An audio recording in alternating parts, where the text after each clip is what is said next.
Post mortem జరిపించుకుని Kurnool వరకు వెళ్ళి కర్నూలులో అక్కడ పోలీస్ పరేడ్ గ్రౌండ్స్లో అక్కడ ఉంచి అక్కడ నుంచి నేను ముందుగా క్యాంప్ ఆఫీస్కి వచ్చాను. నా వెనకదే రాజశేఖర్ గారి తాలూకా ఆ దేహాన్ని తీసుకొచ్చారు, బాధదేహాన్ని పోస్ట్ మార్టం చేసి. నేను నా భార్య ఝాన్సీ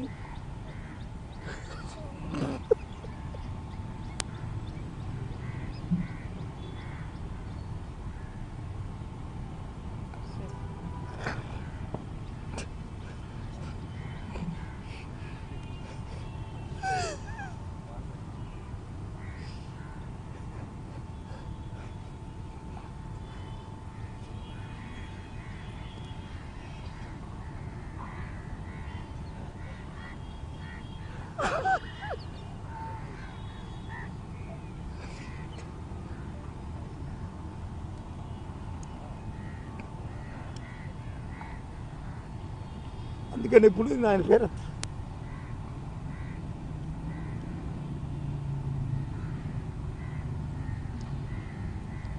మా అనుబంధం అలాంటిది.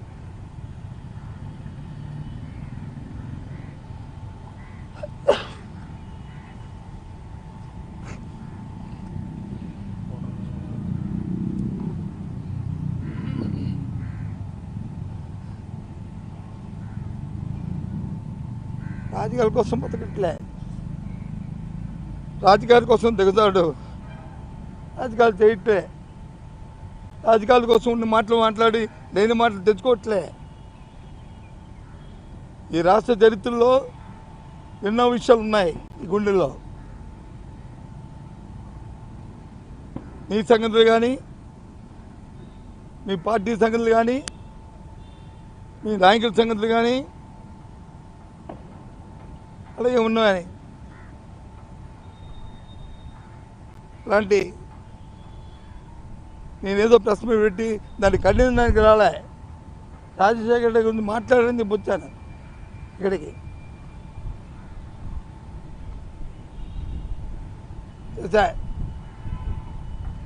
ఇలాంటి ఉచ్చ రాజకీయాల కోసం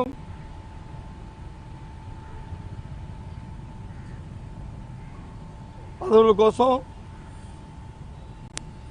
వాటి కోసం ఈ రకమైన నీచమైన దిగజారుతారని అనుకోలే. చెయ్యి దమ్ముంటే ఈ రాష్ట్రంలో ప్రజలకు వచ్చి న్యాయం చేయి, నీకు ఇచ్చిన పదవులు నువ్వు న్యాయం చేయి. ఎంత పచ్చిగా నేను అబద్ధం ఆడుతున్నావు. మూలపేట బోర్డుకి వెళ్ళినప్పుడు 40 మందికి వచ్చి పోలీసులు వచ్చి పర్మిషన్ ఇచ్చారు, ఇప్పించానని చెప్తాం. ఎంత అబద్ధం అది రాజకీయాల్లో. ఇవే ఏమనుకుంటున్నావు? గౌరవాన్ని ఇచ్చి గౌరవాన్ని పుచ్చుకోవాల్సిన రాజకీయాల్లో మంచిది. అంతేగాని రాజకీయాల కోసం రాజకీయ పదవుల కోసం లేనిపోయిన దిగజారుడమైన మాటలు మాట్లాడుతూ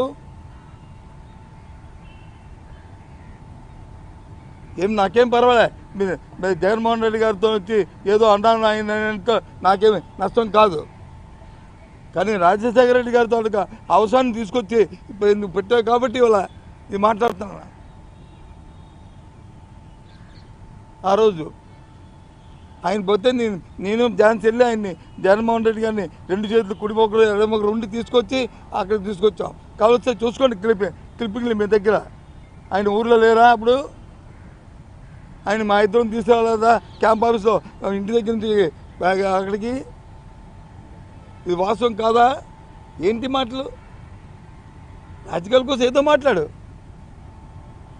మీకు మామగారిని ఇష్టం లేకపోతే ఇష్టం వచ్చని మాట్లాడు, లేదా అమరావతి నీకు ఇష్టమైతే మాట్లాడు. ఆవిడ అంది కదా, ఎవరు ఆవిడ రేణుకా చౌదరి,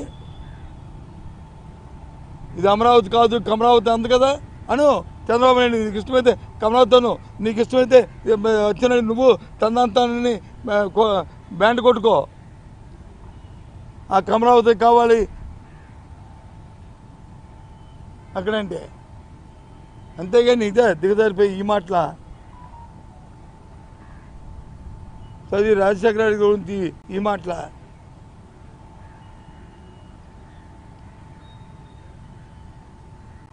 ఆ రోజు రిలయన్స్ మీద చేసినాడు మా వంశీ చంద్రరెడ్డి ఆ రోజు యూత్ కాంగ్రెస్ ప్రెసిడెంట్గా ఉండే ఆయన కదా తొలకాంశంతో ఈ సోషల్ మీడియాలో వచ్చినాయి ఇవి చూసి అది చేస్తే కాదని చెప్పి దెబ్బలు ఆపించింది మేమే కదా, ఆ రోజు మేమే కదా, కాదా? వాస్తవం కాదా? ఏంటి మాట్లాడు? నీకు ఇష్టమైతే జగన్మోహన్ రెడ్డి గురించి మాట్లాడు, రాజకీయంతో పోరాటం చేస్తే, అంతేగాని చనిపోయిన మహానుభావుని రాజశేఖర్ గారిని తీసుకొస్తావు మళ్ళీ వీధుల్లోకి, ఎందుకు ఆయన తీసుకొస్తావు? ఏం చంద్రబాబు నాయుడు ఇదేనా చాలుగా బుద్ధి, నీ నీచమైన ఆలోచన, నీచ సంస్కృతి, ఇదే కార్యక్రమం.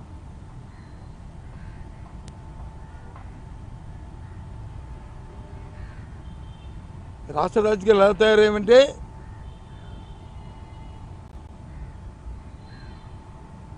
సభ్యత సంస్కారం ఒక సంస్కృతి ఏమీ లేవు. దానికోసం ఆ రాజకీయాల కోసం ఆ పదవుల కోసం ఎంత మాటైనా మాట్లాడతారు, ఎంత రాత్రైనా రాస్తారు, ఎవరినైనా సరే మాట్లాడతారు.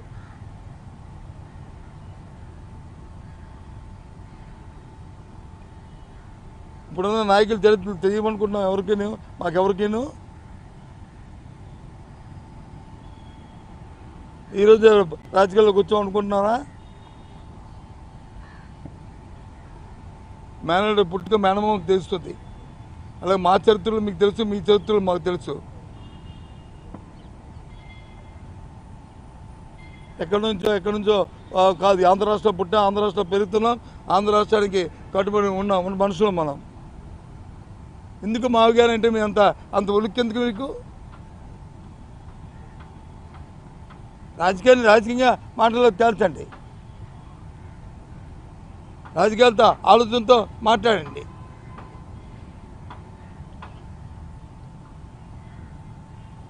అమరావతితో మీరు చేస్తున్న దురాగతానికి,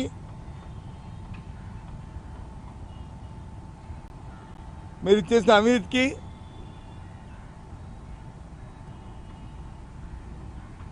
చేయబోతున్న అవినీతికి,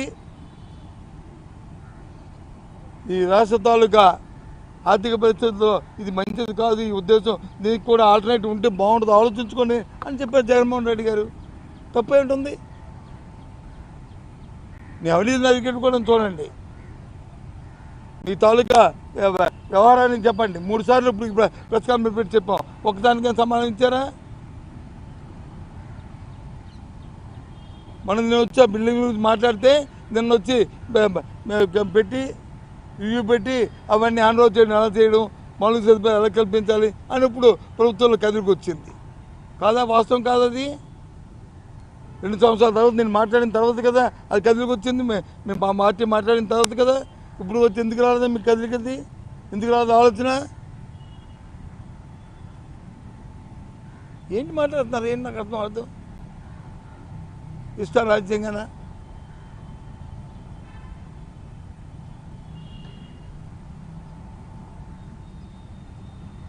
రాజకీయంగా మాట్లాడినప్పుడు రాజకీయంగా ఎదుర్కొని, రాజకీయం చేస్తూ ప్రజలను మెప్పించుకొని బాధ్యత గల నాయకులుగా, బాధ్యత గల రాజకీయ పార్టీగా ఉండాలి. అంతేగాని చౌకపుర ఆలోపనతో, చేతకాని రాతలతో అసభ్యంగా మాట్లాడుకొని సభ్యత లేకుండా మళ్ళీ దాన్ని ఒత్తాసు పలుకుతూ దాన్ని పలుకుతూ మళ్ళీ టీవీలో వచ్చి రోజు గంటకి తిప్పుకుంటూ ఏంటిది? రాష్ట్ర ప్రజలు ఆలోచన చేయండి. ఈ రాష్ట్రంలో ఏ రకంగా రాజకీయాలు తయారు చేస్తుందో అధికారంలో ఉన్న పార్టీలు. అందుకే వాళ్ళ ప్రెస్ కాన్ఫరెన్స్ పెట్టవలసి వచ్చింది ఇంత అర్జెంట్గా. విషయాలు ప్రజలు తెలియాలనే, అది వాస్తవం కదా. నేను ప్రతి అంశంలోనూ నేను భాగస్వామి. నేనేమి ఇప్పుడు ఇవాళ కొత్తగా రాజకీయాలు రాలే. దయచేసి మాట్లాడే మాటలను జాగ్రత్త పెట్టాలని ప్రతి మాటను కూడా ఖండిస్తూ రాజకీయాల కోసం దిగజారుతారని చెప్పి అహంకారపూరితంగా ఈ రకమైన ఆలోచన చేస్తారని, ఇచ్చిన బాధ్యతలు మరిచి రైతులను వచ్చి రోడ్డు మీద ఇడిచి లేకుండా ఈ రకంగా ప్రభుత్వం తయారవుతుందని. ఏంటండి ఇవాళ ప్రభుత్వం ఎక్కడ ఉందా? ప్రభుత్వం ఒక పక్క విద్యార్థులకు వచ్చి విద్యార్థులు పడితే ఇబ్బందులు పడుతున్నారు, ఒక పక్క వచ్చి పేదవాడు ఆరోగ్యం దొరక్క వాళ్ళు ఇబ్బందులు పడుతున్నారు. ఎంతసేపు వాళ్ళు పబ్లిసిటీలు తప్ప అసలు లేదు, ఎంతసేపు అవినీతి తప్ప కార్యక్రమం లేదు. సరే, భారత రాజ్యాంగంలో ఇచ్చిన అవకాశం ప్రకారం ఒకసారి గెలిస్తే 5 సంవత్సరాలు అనుభవించాలి కాబట్టి, తప్పుకి అనుభవించాలి కాబట్టి ఇవాళ ప్రజలు అనుభవిస్తున్నారు. దానికి ఇదా ఏవేనంటే 40 సంవత్సరాల ఇండస్ట్రీ అంటే ఇదే ఇండస్ట్రీ చంద్రబాబు నాయుడు, ఇదే నీ తాబేదారులు అచ్చెన్నాయుడు లాంటి వ్యక్తులు ఇలాంటివా? ఇదా మీకు అనిపించలేదు సిగ్గని? నేను మొన్నటి రోజున వచ్చి చూస్తే ఆ పత్రిక ఆ మాటలు ఈ మాటలు ఏంటిది? ఎందుకు మీరు ఆ మావగారు అంటే అంత ఉలిక్కి పడుతున్నారు? ఎందుకు మీకు అంత ఉలికిపడి వచ్చింది?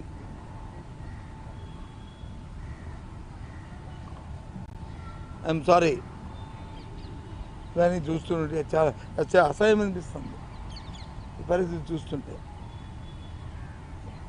ఓకే, ఎవరైనా చెప్పండి. అంతే ఇది ఏముంది రాజకీయ కోణం? ఇందులో రాజకీయ కోణం ఇదే. వాళ్ళు ఒకటి దాని మీద వస్తున్న డిస్కషన్, దాని మీద జరుగుతున్న చర్చని డైవర్ట్ చేయడం, రెండోది వచ్చి వ్యక్తిగతంగా చావుకుబారు విమర్శలు చేసి ఎదుటివారిని వచ్చి విమర్శలు చేసి వాళ్ళని వచ్చి అవమానపరచడం. ఇంతే, ఎందుకంటే ఏముంటుంది ఇందులో? లేకపోతే మా పార్టీలో ఉన్న భార్యల మీద, మా పార్టీలో ఉన్న మహిళల మీద వాళ్ళు ఇష్టాలు మాట్లాడుతూ ఇవాళ మా మీద వచ్చి చనిపోయిన స్వర్గీయ రాజశేఖర రెడ్డి గారి మీద పెట్టుకుంటూ మమ్మల్ని సాక్షులుగా పెడుతూ దేనికి? అదే మరి వాళ్ళు మునిక్కి చాటుకోవడం, మునిక్కి ఏ రకంగా ఇంక నేను మాట్లాడడానికి ఎన్నో మాట్లాడగలను. ఆ పార్టీ గురించి, పార్టీ చరిత్ర గురించి, ఎన్టీ రామారావు గారి గురించి, స్వర్గీయ వారిని ఎవరైనా అవన్నీ కాదు కదా ఇప్పుడు, అది అప్రస్తుతం. అందుకే మేము గౌరవంగా ఆలోచనతో ఉన్నాం. ఇది కరెక్ట్ కాదు. మేము క్షమాపణ, అతని ఆలోచన ఉంటే అతని మనిషి బుర్ర వచ్చి ఆయన ఆలోచన తలలో ఉంటే అధికారుల్లో కాకుండా ఆయనే దానికి ఆలోచించుకుంటాడు. ఆయన మాట్లాడిన మాటకి, ఆ రాజకీయ పార్టీలని ఈయన మాట్లాడిన మాటకి మేమేమి వ్యక్తిగతంగా రాజకీయంగా ఆలోచన చేస్తూ మాట్లాడాం.